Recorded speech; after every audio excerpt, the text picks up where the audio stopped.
Sud Radio, Dany Moreau, Pirate l'info. Et l'info du jour, Sud Radio, c'est la discrimination raciale au logement qui s'aggrave selon une enquête de SOS Racisme. Fabrice Eboué, ça vous choque, vous ? Non mais attends Cécile, non, je peux pas voir tout en noir parce que moi déjà je suis métis et ouais. En plus trouver un appart quand t'es noir ou arabe c'est aussi facile que de rentrer au Bataclan un samedi soir quand t'as le physique des frères Kouachi quoi. Non, vous exagérez un peu Fabrice là. Non parce que quand t'es noir pour louer un appart c'est comme Ribéry dans un championnat Scrabble quoi. Tu pars avec un gros handicap quoi. Tu vois, et forcément après les gars ils sont obligés d'aller habiter chez Jawad, c'est le seul qui accepte les noirs et les barbus même s'il fait exploser les loyers. Hein. Il paraît que les asiatiques eux sont moins pénalisés, c'est vrai ça ? Là aussi ça dépend, si tu te ramènes avec la tronche à l'envers de Jean-Vincent Placé et son sac à vomi en bandoulière, là forcément ton dossier finit direct dans la poubelle jaune. Hein. Ah bon. Je crois qu'on a justement une victime qui voulait témoigner. Bonjour. Oui, allô, c'est Edouard du Standard. Edouard. J'avais appelé pour louer un bureau à Sud Radio. Ouais. On m'avait dit que c'était bon. Et quand ils ont vu que j'étais né en Turquie, ils m'ont logé juste à côté des chiottes à la turque. C'est dégueulasse, dis-moi. Il y a une logique peut-être. Une femme voulait aussi témoigner au sujet de l'outre-mer. Oui, bonjour madame. Moi qui suis ultramarine, voire même marine ultra. Ça fouette le matin. Oui. Je me félicite que les gens de l'outre-mer soient discriminés à 38%, car à cause d'eux, mon score aux européennes n'est que de 22%. Et toc, voilà. Et Stéphane Plaza, dites-moi, vous qui êtes spécialiste de l'immobilier, que voulez-vous, vous pensez quoi de ces discriminations, vous ? Les enfants, on va pas se mentir, c'est très compliqué d'égoter un appart, surtout pour les profils subsahariens. Hein. Ah bon ? Rappelez-vous, Kadhafi, il a été obligé de camper dans le jardin de Sarkozy, car il trouvait pas de logement. C'est vrai. Et quand je dis pas de logement, c'est niet bailleur.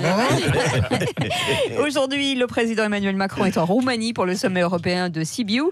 Alors, comment est l'ambiance, monsieur Macron ? Ça a l'air festif, visiblement. Pardon de vous le dire, mais ça me rappelle ma première boum avec Brigitte, la première fois qu'on m'a mis la langue. Oui.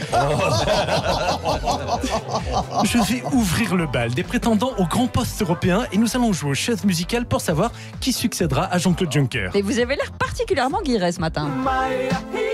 Quoi de mieux que le groupe Ozone pour montrer mon attachement aux problèmes climatiques. Oui. Et pour fermer les frontières aux migrants, je mettrai le groupe Alliage. Mais finalement, il y a quoi d'autre au programme, monsieur Macron ? Vous savez, ce soir, je donne une petite fête pour célébrer mes 2 ans à la tête de ce pays de feignants qu'est la France. Je suis ravi d'être dans la patrie de Ceausescu. Ça me change d'Édouard Philippe et toute sa bande de lèche-cou. Monsieur Macron, vous savez que là, en ce moment en France, c'est la grève nationale ? Mais qu'est-ce que je vous disais ? La grève le lendemain d'un jour férié. N'importe quoi. Si, ça fait 2 jours. Oui, mais justement, j'en connais plus d'un qui va reconduire le mouvement demain pour tirer jusqu'à lundi, voyez ? Oui, mais il se dit aussi que vous êtes en Roumanie pour faire un stage. Mais c'est exact, patatrac. Je fais un stage dans le pays le plus pauvre d'Europe pour apprendre à laver les pare-brises et faire la manche pour financer les retraites. Ah ouais, c'est pas idiot. Alors que Thierry Beccaro partira à la retraite cet été, les castings pour trouver son nouvel animateur pour Motus ont commencé. Bonjour, c'est François Fillon, bienvenue dans la nouvelle version de Motus qui s'appelle Motus bouche cousue, on dit rien, on n'a rien vu. Alors tout de suite, j'accueille nos 2 candidates du jour. Pénélope, vous serez ce matin opposée à votre rivale Pénélope. Bonne chance à vous 2. Attends, excusez-moi, c'est n'importe quoi, vous pouvez pas faire jouer votre femme l'une contre l'autre, enfin deux femmes. Vous savez, elle est tellement futée, Péné, qu'elle est même capable de perdre contre elle-même. Alors du coup, je vais jouer moi-même. La boule 72, le numéro de la Sarthe. Ah oui, ça tombe bien. Vous avez le E et le S. Escroc, E-S-K-R-O. Oui, sauf que ça s'écrit pas du tout comme ça. Et alors, on n'a pas le droit à l'orthographe fictive, peut-être d'accord. Puisque c'est ça, je retire une boule. Putain, la boule noire, encore un coup du canard enchaîné. Merci monsieur Fillon, on vous rappellera bien sûr. Patrick Bruel, vous aussi voulez postuler au casting de Motus. Non, mais faut arrêter avec Motus. De toute façon, Motus, c'est juste l'adaptation en latin d'une de mes chansons, Casser la voix. Motus. Une chanson sur les mecs qui sont à faune, tu vois. Mais moi, je suis comme Thierry Beccaro, je veux pas devenir le vieux qui fait la saison de trop. Et du coup, vous comptez aussi prendre votre retraite ? Non, là, je suis sur Snapchat, je vais chez Hanouna et je fais des duos avec PNL et Laurie. C'est moins cher qu'un lifting, mais le résultat est tout aussi désastreux, quoi. Tu vois.